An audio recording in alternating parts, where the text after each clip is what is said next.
नमस्कार, mid cap मसाला में आपका स्वागत है। आपके साथ मैं हूं मानसी दवे और प्रशांत पांडे। और मिड कैप में आज का एक्शन क्या है इस पर फोकस रहेगा। लेकिन भारतीय बाजार के लिए एक दिन की छुट्टी के बाद अब एक दिन के लिए ट्रेडिंग सेशन खुला है। शुक्रवार का दिन यानी कि हफ्ते का आखिरी कारोबारी सत्र, और इस आखिरी कारोबारी सत्र में बेहद थिन वॉल्यूम्स हैं और ये लाजमी भी हैं क्योंकि टुवर्ड्स ईयर एंड नए साल की शुरुआत बस कुछ ही सेशंस के बाद होने वाली है। उससे ठीक पहले ये ट्रंकेटेड वीक, क्रिसमस की छुट्टी, एब्सोल्युटली छुट्टी का माहौल जो है वो अक्रॉस द ग्लोब मार्केट्स में भी देखने को मिल रहा है। वर्ल्ड बैंक के मार्केट्स भी इसी तरह थिन वॉल्यूम्स के साथ ट्रेड करते हुए फेस्टिव मोड में है। पार्टिसिपेशन कम है और लिटरली आज सुबह भी जब स्ट्रैटेजी हम आपको बता रहे थे, एक रेंज का बाजार रहने के अनुमान हम आपको दे रहे थे और एक रेंज का ही बाजार फिलहाल देखने को मिल रहा है इस वक्त। अगर आप देखेंगे इंडेक्स वाइज ब्रॉडर मार्केट से लेकर बेंच मार्क्स तक हम देख रहे हैं। निफ्टी 60 अंकों की कमजोरी 26,100, ये हम देख रहे हैं लास्ट ट्रेडिंग सेशन से 26,200 के लेवल्स जो है इसे बचाने की कोशिश हम कर रहे हुए, इस लेवल को टच बेस करने की कोशिश करते हुए, लेकिन कामयाबी कुछ खास हासिल नहीं हो रही है। 26,200 का एक पड़ाव है जिसे पार नहीं फिलहाल कर पा रहे हैं। बैंक निफ्टी 80 अंकों की कमजोरी दिखाकर 59,100 के लेवल्स के इर्द गिर्द। लेकिन मिड कैप में एक्शन वाले स्टॉक्स जल्दी से आपको बता देते हैं और उसके ठीक बाद आपको बताते हैं मार्केट एक्सपर्ट की स्ट्रैटेजी इस वक्त क्या बनती हुई दिख रही है। सबसे पहले मिड कैप के एक्शन वाले स्टॉक्स आपके स्क्रीन पर आ जाएंगे। आज रेलवे शेयरों में रफ्तार है और ये रफ्तार जो है सिर्फ आज ही की नहीं है, लगातार हम देख रहे हैं कुछ ट्रेडिंग सेशन से रेलवे स्टॉक्स जो हैं वहां पर अच्छा खासा एक्शन देखने को मिल रहा है। मेल और एक्सप्रेस ट्रेन के किराए जो है वो बढ़ने की खबर आती हुई और ये खबर जो है, ये किराए जो फेयर्स हैं वो अपडेट होकर लागू होती हुई दिखेंगी। इसका एक इम्पैक्ट है, जो खबर आई थी तब भी दिखा था और इस वक्त अब जब ये खबर पूरी तरह से लागू होती दिख रही है तब भी दिख रहा है। धमाकेदार एक्शन रेलवे शेयरों में, इसमें IRFC, RVNL, ये तमाम स्टॉक्स, IRCTC, इन तमाम स्टॉक्स में हम देख रहे हैं अच्छा खासा एक्शन। इसके अलावा ओला इलेक्ट्रिक पर भी नजर रखें। 3% की मजबूती ओला इलेक्ट्रिक में देखने को मिल रही है। MHI से 366 करोड़ PLI इंसेंटिव जो है वो मिलने की खबर। न्यूज फ्लो का इम्पैक्ट है जो कि स्टॉक में रिफ्लेक्ट होता हुआ इस वक्त नजर आ रहा है। वहीं NBCC पर भी रखे नजर। 3.5% की तेजी आज दिन की शुरुआत के साथ साथ मजबूती यहां पर नजर आ रही है। मुंबई पोर्ट अथॉरिटी के साथ करार किया है, ऑर्डर विन, नए करार की खबर जो है उसका एक इम्पैक्ट है जो कि इस वक्त बनता हुआ। लेकिन क्विकली आपको मेजर कंट्रीब्यूटर्स भी बता देते हैं एक बार, उसके बाद हमारे एक्सपर्ट हमारे साथ जुड़ेंगे। इस वक्त बाजार में सबसे ज्यादा कंट्रीब्यूशन जो दिखा रहे हैं वो है Titan, Cipla, UltraTech cement, Coal India जैसे stocks. On the flip side Bharti Airtel, Sun Pharma, ICICI bank, TCS, ITC जैसे काउंटर से जहां से बिकवाली हाथ लगी है। हमारे साथ हमारे एक्सपर्ट भी जुड़ गए हैं, आइए उनसे समझते हैं कि बाजार को वो इस वक्त किस तरह रीड कर रहे हैं। अक्षय भागवत JM फाइनेंशियल से हमारे साथ जुड़े हैं। अक्षय, गुड मॉर्निंग, स्वागत है आपका 18 आवर्स स्वदेश पर, अपना समय देने के लिए शुक्रिया। हफ्ते का ओके, कुणाल परार है हमारे साथ। कुणाल, गुड मॉर्निंग, स्वागत है आपका 18 आवर्स स्वदेश पर, अपना समय देने के लिए आपका शुक्रिया। हफ्ते का आखिरी कारोबारी सत्र और आज के सत्र में एक्सपेक्टेड था थिन वॉल्यूम्स के चलते इसी तरह का रेंज बाउंड कारोबार, कैसे रीड कर रहे थे आप मार्केट को, किस तरह से पैन आउट होता हुआ दिखा आपके हिसाब से? सबसे पहले तो आपको, प्रशांत जी को एंड हम जितने भी दर्शक मित्र सबको happy and merry Christmas. And आशा करते हैं कि आने वाला नया साल हमारे जितने भी व्यूअर्स उन सबके पोर्टफोलियो में रेड कलर लेके ना आए लेकिन ग्रीन कलर लेके आए। बात करते हैं मार्केट की, तो 50 पॉइंट नीचे है एंड पिछले कई दिनों से मार्केट 25,700 से लेकर 26,200 के रेंज में ही ट्रेड करता आ रहा है। एंड इस बार भी ऐसा ही हुआ है, 26,200 के हाई लगे लेकिन क्लोज जो है वो 26,200 के नीचे हमें देखने को मिला है। एंड उसकी फॉलो मोमेंटम के बेस पे आज हमें एक करेक्शन देखने को मिला है जो 26,090 तक आ चुका है। ओवरऑल जो व्यू है वो 26,950 के बाद 25,700 तक के लेवल तक हमें देखने को मिल सकता है। एंड ओवरऑल आप देखिए FII का अगर आंकड़ा भी देखोगे, खास करके FII का, तो वो भी फिलहाल सेल में है। तो ओवरऑल जो व्यू है वो 25,950 एंड अगर वो ब्रेक होता है 25,700 तक के लेवल हमें निफ्टी दिखा सकती है।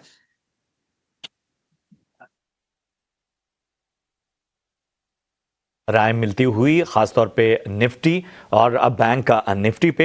इन सब के बीच में कुणाल, आज आपकी टॉपिक मिड कैप अगर हम सेगमेंट की बात करें तो कौन सी हैं, कहां पर कमाई के मौके देख रहे हैं आप? दो स्टॉक है। सबसे पहला बात करते हैं REC की। हमने पहले भी REC को लेके, PFC को लेके हमने पॉजिटिव व्यूज दिया था एंड इस बार भी जो व्यू है वो आरईसी लिमिटेड को लेके ही है। 358 के अराउंड ये स्टॉक ट्रेड कर रहा है। एंड अगर मैं देखने जाऊँ तो फंडामेंटल काफी अच्छा है ये स्टॉक का। आने वाले दिनों में ये स्टॉक अच्छा खासा परफॉर्म कर सकता है एंड अच्छा खासा डिविडेंड पेइंग स्टॉक भी है। तो यहाँ पे आरईसी पे फोकस करके चलने की सलाह है। 358 के अराउंड ये स्टॉक ट्रेड कर रहा है और जो व्यू बन रहा है वो पॉजिटिव साइड का बन रहा है। खरीदारी करके चलिए प्रेजेंट लेवल से। एंड अगर टारगेट और एसएल की बात करें तो फिलहाल एसएल जो हम यहाँ पे मेंटेन करके चलेंगे वो 346 का होगा, 346 का होगा। एंड अगर टारगेट की बात करें तो जो यहाँ पे टारगेट हमें देखने को मिल सकता है वो सबसे पहला टारगेट जो होगा वो 367 का होगा। जैसे ये ब्रेक होगा 382 तक के टारगेट आपको यहाँ पे देखने को मिल सकते हैं। नाउ यहाँ पे प्रसाद जी दो व्यू है। सबसे पहला ट्रेडिंग पर्सपेक्टिव व्यू हमने यहाँ पे शेयर किया है। दूसरा व्यू लॉन्ग टर्म पर्सपेक्टिव से। हमारे जो भी दर्शक मित्र अगर ये नए कैलेंडर ईयर में अगर पोजीशन बनाना चाहते हैं, अपना पोर्टफोलियो क्रिएट करना चाहते हैं, तो सबसे पहला कैंडिडेट जो हमारे ओर से होगा वो आरईसी लिमिटेड होगा। आने वाले दिनों में बहुत ही बढ़िया मोमेंटम ये स्टॉक दिखा सकता है, जिसके बेस पे एटलीस्ट 435 तक की मोमेंटम का भी एक्सपेक्टेशन रख सकते हैं। साथ में डिविडेंड पेइंग अच्छी कंपनी है तो डिविडेंड का भी बेनिफिट वहां पे हो सकता है। एंड दूसरा जो ट्रेडिंग पर्सपेक्टिव स्टॉक है वो है ओला इलेक्ट्रिक। नाउ यहाँ पे व्यू सिर्फ और सिर्फ ट्रेडिंग पर्सपेक्टिव ही है। Ola is not the stock for investment perspective. तो यहाँ पे इन्वेस्टमेंट के बारे में कभी नहीं सोचना है। ओला जो मोमेंटम है उस मोमेंटम के बेस पे यहाँ पे खेलने की सलाह रहेगी। 36.50 के अराउंड ट्रेड कर रहा है, खरीदारी करके चलिए। 34 का हम यहाँ पे एसएल मेंटेन करके चलेंगे। 38.40 का हमारा यहाँ पे टारगेट होगा एंड जैसे वो ब्रेक होगा 41.50 का दूसरा टारगेट भी हमें यहाँ पे देखने को मिल सकता है। And as a strict disclosure and strict condition, इसको आपको ट्रेडिंग के पर्सपेक्टिव से ही लेना है। इसको आपको पोर्टफोलियो में ऐड नहीं करना है, वरना आपका पोर्टफोलियो खराब कर सकता है ये स्टॉक। चलिए, तो ये है राय ओला इलेक्ट्रिक का ट्रेडिंग पर्सपेक्टिव से। 34 का स्टॉप लॉस, पहला टारगेट 38 के आसपास का, दूसरा 41 के आसपास का। और बात करें आरईसी की तो आरईसी दोनों पर्सपेक्टिव से नज़रिया बताया, खासतौर पे कुणाल ने। पहला उन्होंने ट्रेडिंग पर्सपेक्टिव से जो नज़रिया बताया, आरईसी में 346 का आपको स्टॉप लॉस रखना है, पहला टारगेट 367 का, दूसरा 382 का यहाँ पर नजर आ सकता है। और लॉन्ग टर्म लिहाज से भी जो है वो आरईसी आकर्षक लगता हुआ डिविडेंड पेइंग स्टॉक है। यहां पर 435 के बड़े लक्ष्य के लिए आप पोजीशन बना के सकते हैं अगर आप लॉन्ग टर्म के खिलाड़ी हैं। तो आरईसी पर लॉन्ग टर्म और ट्रेडिंग दोनों पर्सपेक्टिव और ओला पर ट्रेडिंग के लिहाज से स्ट्रिक्ट नजरिया आपको मिलता हुआ। चलिए, इन सब के बीच में बात करते हैं बाकी एक्शन की। तो ओला पे तो बात हो ही गई और ओला पर एक बुलिश नजरिया ट्रेडिंग पर्सपेक्टिव से हमारे एक्सपर्ट ने बता ही दिया। लेकिन अब सामने लेकर आएंगे एनबीसीसी को। मुंबई पोर्ट अथॉरिटी के साथ एक अहम करार किया है एनबीसीसी ने और इस वजह से आज एनबीसीसी में अच्छी तेजी देखने को मिल रही है। फिलहाल 3.5% तक चलता हुआ एनबीसीसी का शेयर। और कुणाल, हमेशा जो है एनबीसीसी एक तरह से फेवरेट स्टॉक रहा है। हर दौर में एक अलग तरह का मोमेंटम नजर आता है। बीच का अगर दौर छोड़ दें तो आज की जो तेजी है, क्या ये मौका दे रही है? वेल डेफिनेटली दे रही है मौका। 120 रुपये 20 पैसे के अराउंड ट्रेड करा है। ज्यादा कुछ डिस्कस नहीं करूंगा, मैं सीधा सिंपल लेवल दे देता हूं क्योंकि स्ट्रॉन्ग है, टेक्निकल काफी, फंडामेंटल तो काफी स्ट्रॉन्ग है। ये गवर्नमेंट कंपनी से पीएसयू है। 120 130 के अराउंड ये स्टॉक ट्रेड कर रहा है। प्रेजेंट लेवल से खरीदारी करके चलिए। लो लेवल पे हम जो यहाँ पे एसएल मेंटेन करके चलेंगे वो रहेगा 115 का। टारगेट की बात कर लेते हैं, 125 का पहला टारगेट, 125 जैसे ही ब्रेक होगा 132 का दूसरा टारगेट भी हमें यहाँ पे देखने को मिल सकता है। सो जो व्यू है एनबीसीसी को लेके वो पॉजिटिव साइड का। 115 का एसएल मेंटेन करके यहाँ पे पोजीशन बना के चलने की सलाह रहेगी।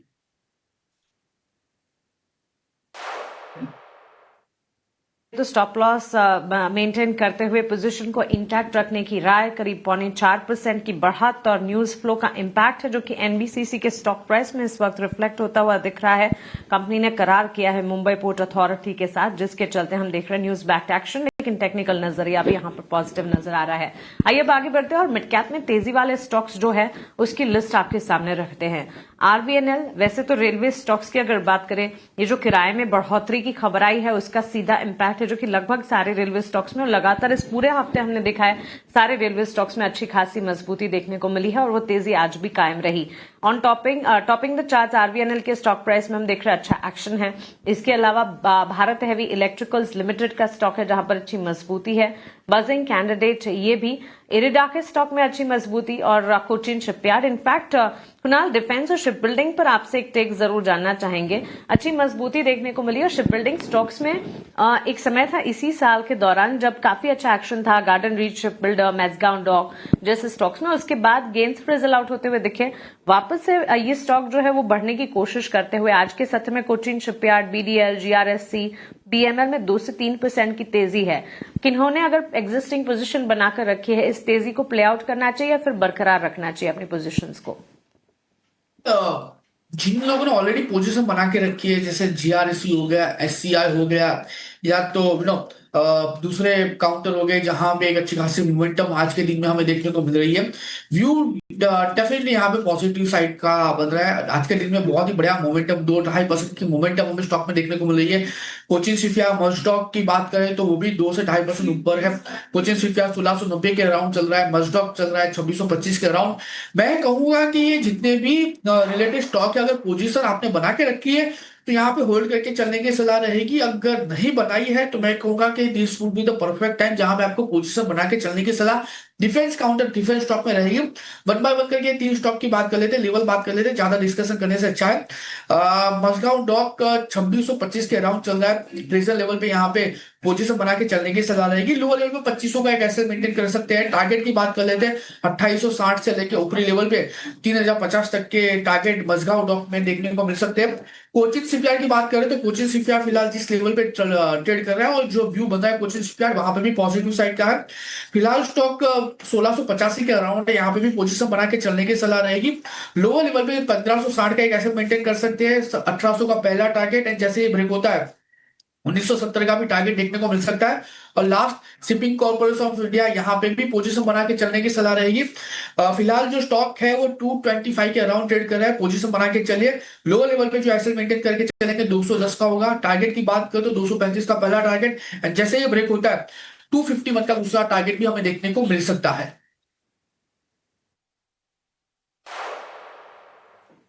चलिए, बिल्कुल। तो मिड कैप में तेजी वाले शेयर्स का पूरा एक्शन और उस पर कुणाल का टेक इस वक्त हमने जाना, लेकिन साथ साथ अब मिड कैप में गिरने वाले स्टॉक्स की लिस्ट पर भी फोकस होना चाहिए। वैसे तो मार्केट में पार्टिसिपेशन कम है और इसी के चलते मिड कैप वाइज भी स्टॉक वाइज हम देख रहे हैं रेंज बाउंड कामकाज है, लेकिन उसमें सबसे ज्यादा गिरावट जहां पर देखने को मिल रही है surprisingly food delivery space and scripts like Swiggy, eternal में हम बिकवाली का दबाव देख रहे हैं। इसके अलावा कुछ तमाम एक्सचेंज एंसलरीज में गिरावट है, ईएमएस से जुड़े स्टॉक्स टूट रहे हैं और मिड कैप आईटी प्लेज में भी बिकवाली का दबाव नजर आ रहा है। कुणाल, स्विगी में बिकवाली है और ये बिकवाली जारी है काफी समय से। फेस्टिव मोड है, वेकेशन टाइम है, तो क्या फूड डिलीवरी स्पेस में एक डिमांड में बढ़ोतरी होगी, उसका इम्पैक्ट इवेंचुअल नहीं दिखना चाहिए? गिरावट क्यों? 2% की तेजी। इसके अलावा एक्सचेंज एंसलरी में मोतीलाल ओसवाल, ईएमएस स्पेस में डिक्सन टेक्नोलॉजीज, कोफोर्ड जैसे स्टॉक्स से जहां पर गिरावट हाथ लगी है। स्विगी की बात करें तो 393 के अराउंड है एंड डेफिनेटली आप कह सकते हो, मतलब मैं ये जो फेस्टिव सीजन है उसका कोई इम्पैक्ट ज्यादा हमें देखने को नहीं मिल रहा है, लेकिन जिस हिसाब से टेक्निकली व्यू बन रहा है थोड़ा सा नेगेटिव साइड का है। 377 तक के लेवल आपको देखने को मिल सकते हैं। अगर 377 आता है तो फिर आप वहां पे पोजीशन बना के जा सकते हो, फिलहाल उसको अवॉइड करें। सामने मोतीलाल ओसवाल की भी बात करें तो मोतीलाल ओसवाल फिलहाल एक लोअर लेवल पे ट्रेडिंग कर रहे हैं। आज के दिन में देखने जाए तो 1.5% स्टॉक लोअर लेवल पे, लेकिन मैं यहाँ पे कहूंगा कि पोजीशन ऐड करनी है तो कर सकते हैं। आज के दिन के हिसाब से ऐसा नहीं है कि स्टॉक एक बियरिश मोमेंटम में आ चुका है। स्टॉक ने ऑलरेडी ब्रेकआउट दिया है, उस ब्रेकआउट लेवल के ऊपर स्टॉक सस्टेन कर रहा है। 880 के अराउंड स्टॉक ट्रेड कर रहे हैं। 880 के अराउंड हम यहाँ पे पोजीशन बना के चलेंगे। ऐसा थोड़ा सा लंबा आएगा, 820 का आएगा, लेकिन अच्छे खासे टारगेट हमें यहाँ पे देखने को मिल सकते हैं। सबसे पहला जो टारगेट होगा वो 925 का होगा, 925। जैसे ये ब्रेक होगा 1000 तक के भी टारगेट आपको मोतीलाल ओसवाल में देखने को मिल सकते हैं। सामने डिक्सन टेक्नोलॉजीज की बात कर लेते हैं तो डिक्सन टेक्नोलॉजीज में एक अच्छा खासा करेक्शन हमें देखने को मिला है। उसके टॉप से एक टाइम पे स्टॉक 18,400 के लेवल पे था, फिलहाल स्टॉक 12,455 के अराउंड ट्रेड कर रहा है। टोटली अवॉइड करके चलने की सलाह रहेगी। फिलहाल कोई डायरेक्शन यहाँ पे हमें देखने को नहीं मिल रहा है जिसके बेस पे हम नई पोजीशन बना के चले। एंड सामने कोफोर्ज की बात करते हैं, जो चौथा और लास्ट स्टॉक है। अगर कोफोर्ज इस लेवल पे अगर हम एनालाइज करें, सो पिछले कुछ ट्रेडिंग सत्र से ये स्टॉक लगातार नेगेटिव मोमेंटम में ही है। मुझे लग रहा है कि ये नेगेटिव मोमेंटम और आगे कंटिन्यू हो सकता है और इसके बेस पे 1640 से लेके लोअर लेवल पे 1540 तक के लेवल दिखा सकता है। 1640 से लेके 1540 तक के लेवल दिखा सकता है। अगर वहां पे आता है तो ही खरीदारी करके चलने की सलाह है। प्रेजेंट लेवल से ना ही हमें शॉर्ट की सलाह है, ना ही बाय करके चलने की सलाह है।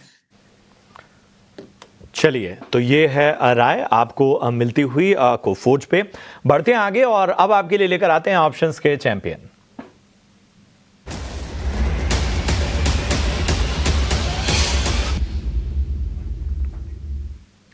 और हमारे साथ आज जुड़ चुके हैं अरिहंत कैपिटल से रत्नेश गोयल साहब।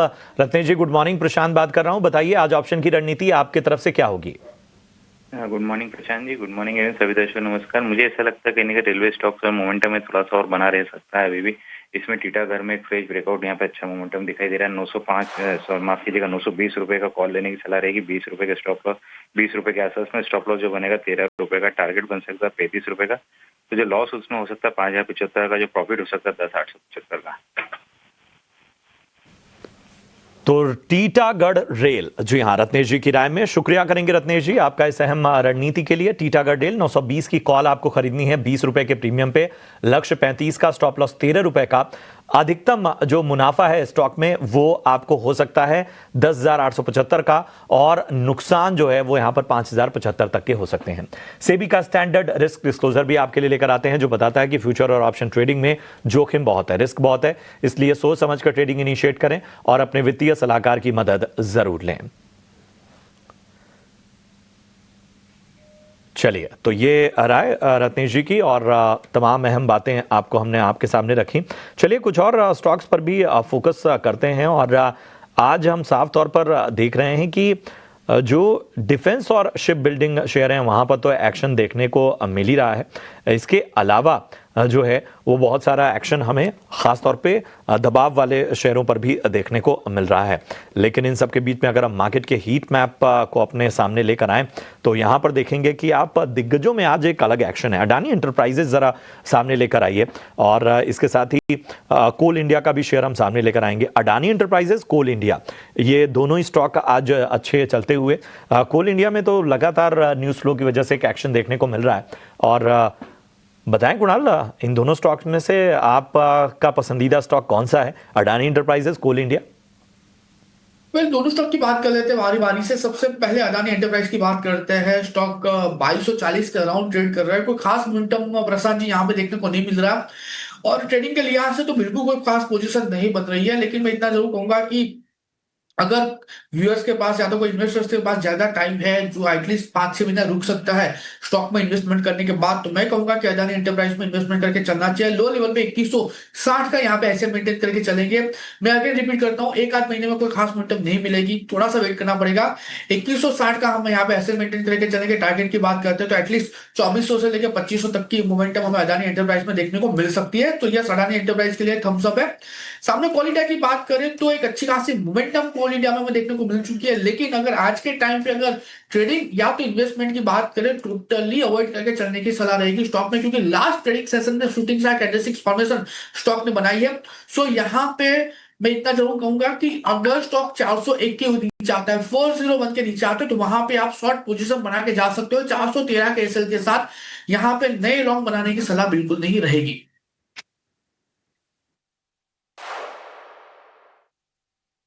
ओके, तो चलिए ये राय दोनों स्टॉक्स पर अडानी एंटरप्राइजेस के लिए थम्स अप, कोल इंडिया पर फिलहाल अवॉइड की राय, वॉच लिस्ट में इसे रखा जाए। ये राय फिलहाल हमें मिलती हुई। कुणाल, आपसे एक टेक सीमेंट और साथ साथ कनेक्टिंग का प्ले में रियल एस्टेट पर भी जानना चाहेंगे।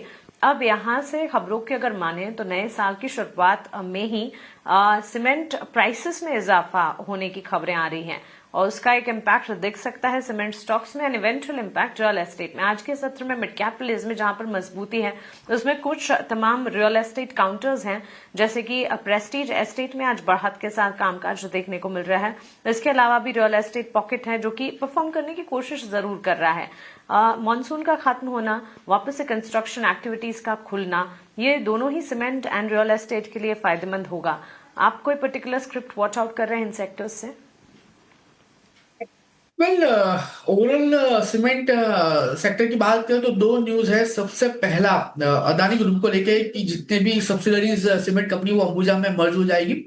तो ये एक बड़ी न्यूज है पर्टिकुलरली अदानी ग्रुप के लिए। और दूसरा जो है सीमेंट सेक्टर को लेकर, तो कहीं ना कहीं मेट्रो सिटीज में जो पॉल्यूशन अभी इंक्रीज हो जो अभी पॉल्यूशन इंक्रीज हो रहा है, उसको लेके कहीं ना कहीं गवर्नमेंट एडवाइजरी भी जारी हुई है कि एक के साथ 150 से ज्यादा जो प्रोडक्ट चल रहे हैं वहां पे पहला टाइमिंग के लिए उसको स्लो डाउन करो। तो आने वाले दिनों में इसके एक नेगेटिव इंपैक्ट आ सकती है। बट अगर टेक्निकल के बेस पे अगर आज कोई पर्टिकुलर स्टॉक में अगर इन्वेस्टमेंट की सलाह दे तो अल्ट्राटेक सीमेंट बहुत बढ़िया लग रहा है। फिलहाल 11,824 के अराउंड चल रहा है और स्टॉक ने ऑलरेडी बॉटम फॉर्मेशन कर लिया है। तो 11,500 के एसएल के साथ यहाँ पे ट्रेडिंग पोजीशन बना के चलने की सलाह रहेगी। टारगेट की बात करें तो फिलहाल 11,823 के अराउंड है। 11,500 का हम यहाँ पे ऐसे मेंटेन करके चलेंगे। 12,070 का पहला टारगेट होगा और जैसे ये ब्रेक होगा 12,470 का दूसरा टारगेट भी हमें यहाँ पे देखने को मिल सकता है।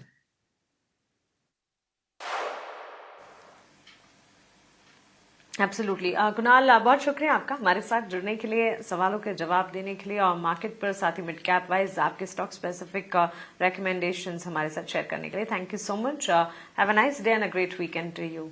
और इसी के साथ मिड कैप मसाला को तो हम यहीं समेटने जा रहे हैं। फिलहाल मुझे और प्रशांत को आप दीजिए इजाजत, लेकिन 18 नाउ स्वदेश पर स्टॉक मार्केट का एक्शन लगातार बरकरार है। आप बने रहें हमारे साथ। नमस्कार।